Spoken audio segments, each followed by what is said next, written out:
is loving Miles Morales at the moment. Amen, sister. Yeah, with a new web-slinger making waves with audiences around the world with his various appearances, you can't help but wonder, could Miles Morales be introduced into the MCU? Well, there's no ifs, ands, and buts here at CBR. We deal in absolutes. I'm shaking Marvel executives by the collar, demanding answers! But before I get kicked off the Disney filming lot, we got some theorizing to do. Where could Miles come from? What could an MCU version look like, and how could it affect the rest of the MCU? My name is Callum, and today I'm joined by my wonderfully more funny than me co-host Zach. How you feeling, buddy? How you finding the new Insomniac game? I am doing pretty good, and I am absolutely in love with Spider-Man Miles Morales. It is such a wonderful step forward for this series. I love it so much. The gameplay's amazing. I could gush about it for hours, but we'll save that for another time. Yes. For now, we need to talk about more important matters, like Miles kissing Tom Holland on the lips. Oh, right. Yes, boy. Let's swing right into this.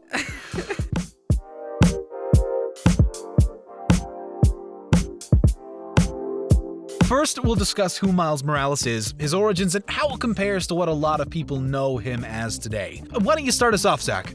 Miles is mostly known by his black and red Spider-Man suit, and his powers are a little different to Peter Parker's. Sure, you've got the similarities like the super strength, the amazing agility, the spider sense, all the good, all the classics, all the good bits.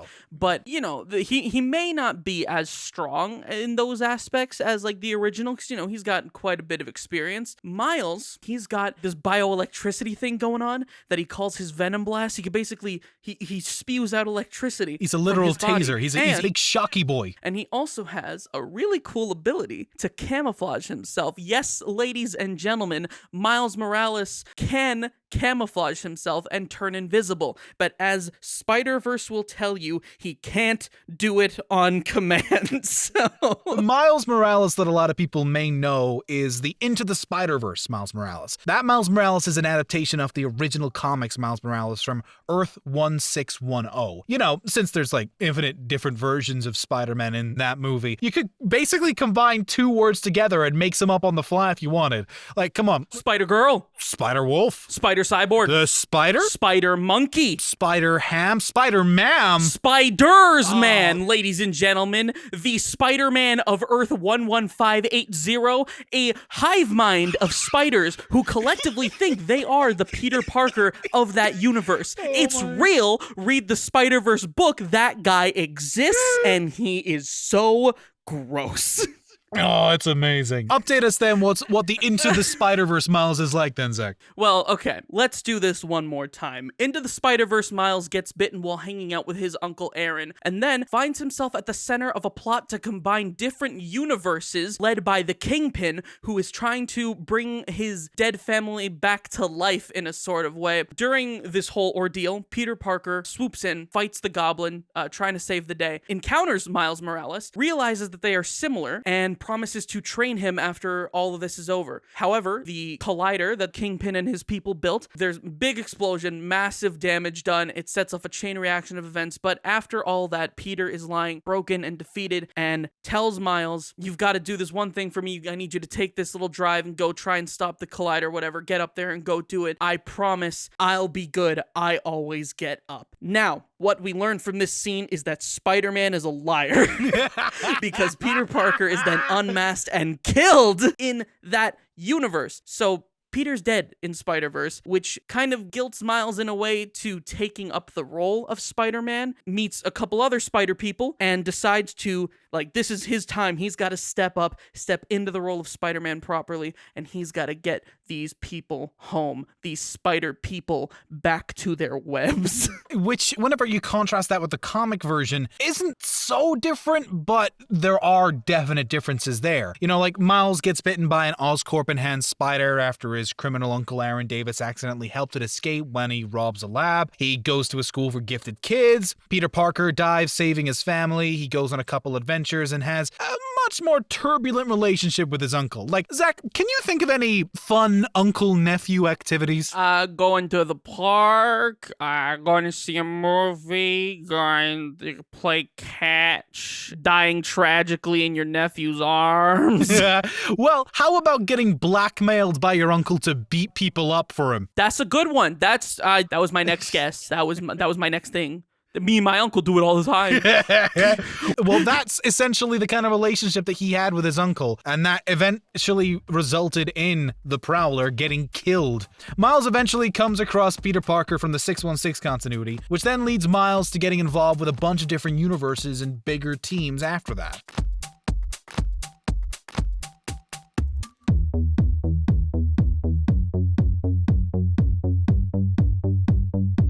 And then we also have the Insomniac games Miles Morales, which I'm sure, Zach, you'll graciously tell us in a very concise manner everything that happens in that game. Okay, so here's the wacky stuff.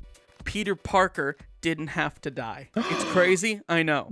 But Insomniac's version of Miles Morales is actually quite similar to the way the 2017 Marvel's Spider-Man Disney XD series did Miles Morales. Got the same situation, spider bite, and then started working with the current Spider-Man Peter Parker. So Miles comes into his own. By the end of the game, when Peter comes back, they're swinging off together. Such a wonderful, heartwarming story without making it feel too MCU-ish. Because, I don't really have a problem with MCU Spider-Man looking up to Iron Man and everything, because Miles looks up to Peter in this sense, but it's not an Iron Man 2 retcon level where it's like, I've been a Spider-Man fan, I've been an Iron Man fan since I was this many years old, and now that I'm Spider-Man, I want to be the Iron Boy. Miles is just like, hey, Spider-Man's cool, and now I'm also Spider-Man.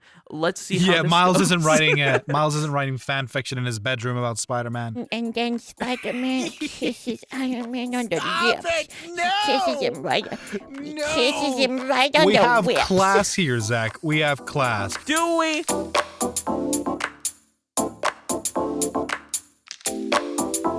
Of course, we have to address the issue with this character. And it comes from a lot of the original comic book fans. They think he's too similar to Peter Parker. They were right at first. There's not enough that defined him after his origin story that made him stand out compared to the original. People would reference his personality, his morals, his characterization, how his arcs would always tend to be in Peter Parker's shadow. He would always be filling the whole of Spider-Man, but never stepping out from that shadow and becoming his own person. That was a major issue back when the Miles comic first started.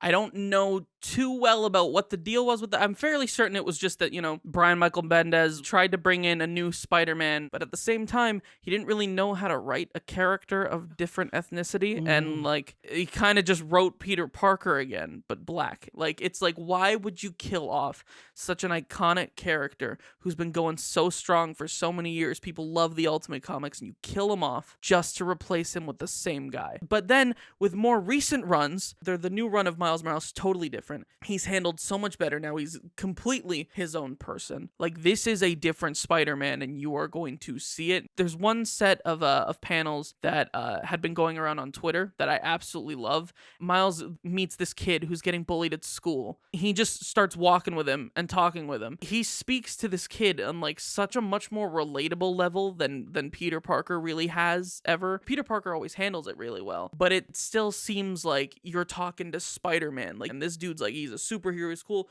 when these particular set of panels is a perfect illustration of how Miles behaves with kids his age or even younger. It doesn't feel like you're talking to Spider-Man. It feels like you're just talking to some other kid who can relate to you and understand this kid's getting bullied for his own clothes that he designs, that he makes and wears, and Miles is no, this stuff looks fresh, it looks super dope. Those kids are whack if they think that if they think that this looks stupid. I might actually have to cop me one of these. He's talking to this kid they're on the same level. He's a whole different character. He doesn't just feel like Peter Parker anymore. Yeah, and there's a lot more differences that I don't think were highlighted enough even as well. Miles was way more confident in school than Peter was at his age. Miles fought Ultimate Galactus. He was a SHIELD agent. He's definitely more of a team player than Peter was. I mean, also, Peter is a lot more smart and quick-witted, whereas Miles isn't blurting out quips as much as like the original Red and Blue. Peter Parker has been a part of the Avengers many times and has been close to the Fantastic Four, but he was always more of a solo hero. Yeah. When you compare that to Morales, he's all over the show. He's part of so many teams. Yeah, when you look at older Amazing Spider-Man comics like 80s and 70s, like Peter Parker, he's straight up like telling the Avengers to piss off. Like he's like, I don't know why you guys think I need to prove myself to join your little book club here. Exactly. And Miles doesn't treat it that way. There's definite differences between the two characters. So I don't think that anybody who's like, oh, Miles is the same character, really knows what he's like. He's not anymore. He's not anymore. He hasn't been for years.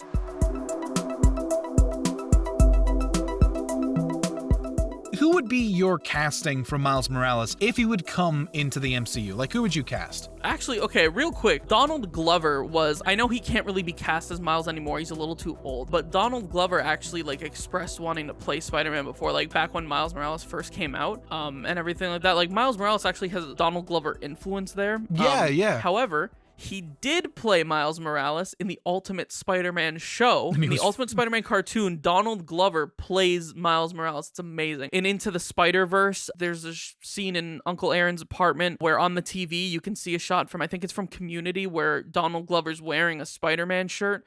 So that's in there. Now he is in the MCU as like the one connection to Miles Morales. He plays Aaron Davis. He is the Prowler. You've got we've got Caleb McLaughlin from the Stranger Things cast. A lot of people have been seeing him as Miles, and I could maybe see him playing the kind of Miles we're seeing as in Into the Spider-Verse. I think that's a pretty good choice. There's also Miles Brown, same name. Pretty young kid who's mentioned being interested in playing Miles Morales. I think he's mostly just known for his role on Blackish. I haven't really seen him in anything else, but I don't see why, can't give it a shot. Why not? And among a couple of fan castings, I've also seen people saying Lonnie Chavis, he could be a good one to put on. I mean, he's literally 13 years old, and he does have connections to Disney stuff, and he has shown he's got potential. It's just about whether or not he would fit in to that, because I don't know anybody who plays Spider-Man would need to have the same sort of athletic ability as Tom Holland, because Tom Holland set a bar that you need to be an athlete to be able to play Spider-Man. Yeah. If you remember during interviews, Tom Holland said that whenever he came on, they didn't really expect him to be like flipping all over the place, flipping into shots, but Tom Holland took it there. And that means that if anyone's to become Miles Morales, they may need to be of the same sort of athletic ability. Anyone else come to mind, Zach? I've seen some people say, and I actually kind of like this one a lot, Jarrell Jerome has been kind of talked about as a fan favorite. He was in Moonlight, Mr. Mercedes. You could definitely pick him, especially if you want to highlight Miles's half black, half Latino heritage. Representation is key there. So 100%. You've got to make sure you get that right. Absolutely. There was also some talk of like Jaden Smith starring as Miles like way back. I don't want that one. Why do you not want that one? Okay, I've seen Jaden Smith act before in Karate Kid. He's fine. That's like the only thing. Okay, After Earth sucked. I don't really like anything that Jaden Smith is in aside from Karate Kid. Again, I think that movie was just fine. Yeah, sure, he's got a connection to the character right now because of the Spider-Verse movie. He was on the soundtrack with his song Way Up. The main song in the new game, Spider-Man Miles Morales, he has a song called I'm Ready, which is an absolutely fantastic song. It's so good, but I don't think I could see him in the role. Well, I mean, here's the thing, right? Is like he could be too old at this point to play Miles Morales, especially if they're looking for someone to play around the same age range as what Tom Holland's trying to play right now. But the thing is, I mean, I don't think Jaden Smith has ever really been given a proper opportunity to prove himself. Because here's the thing, I love Neo Yokio. Like, have you seen Neo Yokio? It is so good. And he, like, co-created that as well. Something that we're not really acknowledging is the Infinity War snap, right? Yeah. As Endgame has shown, and also Far From Home, people disappeared for 5 years and came back the same age. If you wanted to, maybe Miles was like maybe a year or two younger than Peter. Maybe he was the same age as Peter. If you were to cast Jaden Smith, you could easily just say that he wasn't snapped out of existence. And he could be older whenever he actually gets bitten and stuff like that. Like, that would be definitely a unique angle, that if someone older who got the powers, it's because every time we've seen Spider-Man get those powers, it's always been when he's been very young. But the thing is I'm not sure whether or not they would pick anybody who's like someone who's known. People that Marvel pick to become these characters have like multi-picture deals for years and years are usually unknowns. And if you bring in somebody when they're young, it's just like Disney. They're not going to be like, well, I need the freedom to do other stuff. Like Idris Elba, he hated working for Marvel because the contracts required him that if they needed reshoots, he had to draw everything to get back on that Marvel shoot. And it's why we see like maybe more established actors being a bit nervous about taking on the role.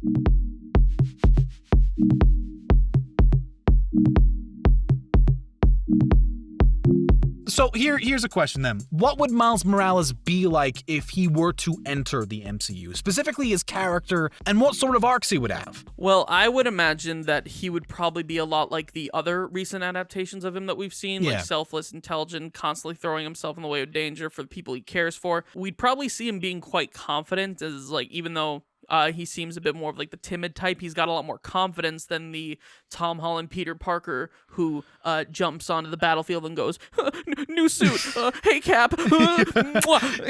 Again, I love him. I love the MCU Spider-Man, but that dude's a baby. He's a baby, and it's fine because he's new to this. It's a new interpretation, but I don't think we'd just get another of Exactly. They can't retread those steps because people will be like, oh my God, are we going to get any older superheroes at this point? Yeah, it would also just be the same like criticism of like what the original comic received. It's just Peter Parker again. Exactly. Just make him different. And the Miles Morales that we see in Into the Spider-Verse is like a much more grounded character. And the thing that sets him apart from every other super smart kid at his school or on the Spider Squad is his creativity and passion. And to be honest, I prefer the Into the Spider-Verse version of characters and events than the comics. Like, the thing that made Miles in the animated movie so great was his relatability. I don't know if you know this, but his father was a S.H.I.E.L.D. agent, right, in the comics. That completely takes away any sort of relatability. It's just the same way, like, when Peter Parker's parents were secret agents. So dumb. Like, you don't have to connect them to something bigger. It's just, that's the beauty of Spider-Man, the whole message of Spider-Verse. Anyone can wear the mask, right? It's just some kid who got bit, stop tying them to all these bigger conspiracies. Oh, Peter's parents might have actually worked for Hydra, but no, it was a big conspiracy. They actually worked for S.H.I.E.L.D. They just died. Have you ever seen Final Destination? So many people died in a plane crash. But here's the issue, right? A lot of Miles's personal struggles come from him trying to live up to the legacy of Peter Parker, and we've already went through a lot of that living up to the role model stuff with Tom Holland's Peter Parker, because you could say that MCU Peter Parker is essentially the best parts of Peter Parker and Miles Morales, and kind of slapped it onto MCU Peter, right down to the color scheme on his Far From Home suit. Yeah, exactly. But the thing is, though, right, is that the more quippy, self-confident loner Spider-Man that has been left to the wayside in the MCU, what if, instead of this bumbling kid seeking confidence that Tom Holland has become, Miles Morales fills the role of the more confident, quippy Spider-Man instead? He would become the guy who won't team up. He's the one who gets things done on his own, but he can team up now and then. Tom Holland's Spider-Man, yes, he'll evolve over time, but I think it would be too out of character for who they've developed him to be to end up becoming someone like what Andrew Garfield's interpretation of him was.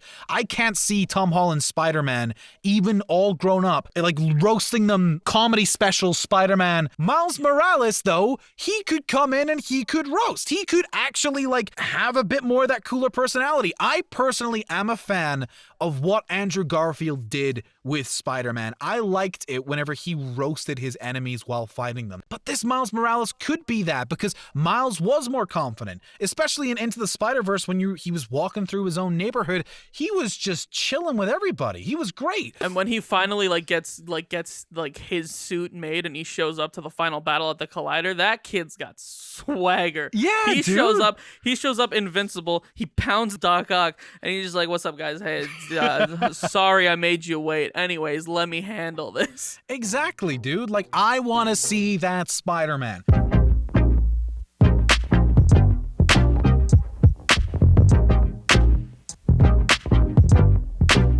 here's one side I'm quite interested in. If Marvel are to bring the X-Men in, right, we could tap into an arc where he fears being a mutant, because that was one of his fears when he originally got his powers, that he was a mutant. Or one of Miles's biggest fears, right, is if his secret identity is revealed, that his parents could die as a result. This could be a big issue if something like a mutant or superhero tracking initiative was created by organizations not unlike the Sokovia Accords. The SHPS, the Superhero Positioning System, coming soon to your iPhone 12. That's pretty good, actually. Hey Siri, find Big Wheel. Here's the real question, though. It's the real important question. Start the music kind of thing. Is there a need for Miles Morales in the current MCU? The Peter Parker we see in the MCU ticks a lot of the boxes of a young hero. Yeah, he's young and he's a hero. Boxes ticked. Yeah, there you go.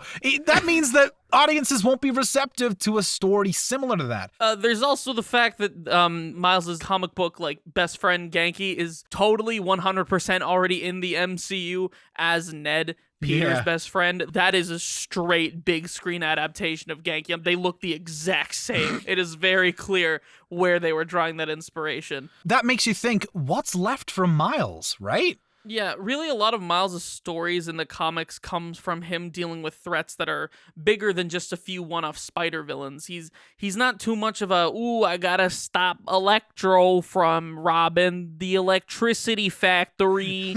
He doesn't really do too much of that. He fights against them once in a while, but he's usually very engaged with events that include a lot of other heroes or other universes, things like the Secret Wars, Spider-Verse, Spider-Geddon, Order of the Web. That brings into question, what role is he going to play in this big wide world when he's such a small boy?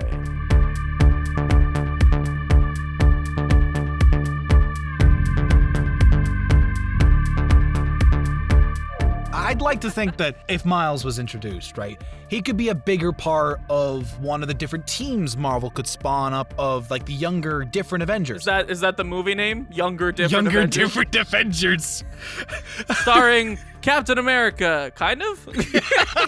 Because I feel like Marvel may not spring any, of the different teams that are all operating at once until, way later on. So could it be that we'd have to wait for Marvel to start using this bigger stuff before we get his introduction? Well, okay, I have a theory. First, give it 30 years. Second, I think Miles will be the foil to Spider-Man. Spider-Man in training, it's proven to be a popular angle. It'll give Tom Holland's character a way to try and live up to Iron Man again. What if they actually dived into one of the biggest things that I thought was really cool about Miles, which was the fact that he didn't want to be a superhero, right? Peter was instantly kind of dropped in with great power comes great responsibility. Miles was just dropped in. Now he's suddenly got these powers and he's I don't want that. I want to be normal. That's only if they use Miles from the current MCU. If Miles comes from a different universe, a la Multiverse of Madness, we could skip all of that and get right into a fully developed Miles, an older Miles even. It also stands to mention, is there any other potential for other Spider-Men to appear? We don't know if we will see all the different versions of the Web Slinger pop out because of this multiverse stuff. You got Spider-Gwen, Spider-2099, Spider-Punk. I'd personally love Italian Spider-Man to come into the mix. I am personally a big advocate, once again, for Spiders-Man. I am going to die on this hill. If Spiders-Man is not in the second Spider-Verse movie, if he is not in any live-action movies, I'll boycott Disney, I'll boycott Marvel, I'll riot, I will stir up as many people as I can, and then I will die on this hill covered in spiders. Hashtag beget Spiders-Man. Hashtag not my Spiders-Man. Get it trending on Twitter. You won't do it, Disney. You're not gonna do it. I know you're a big baby. You're not gonna wah wah wah wah.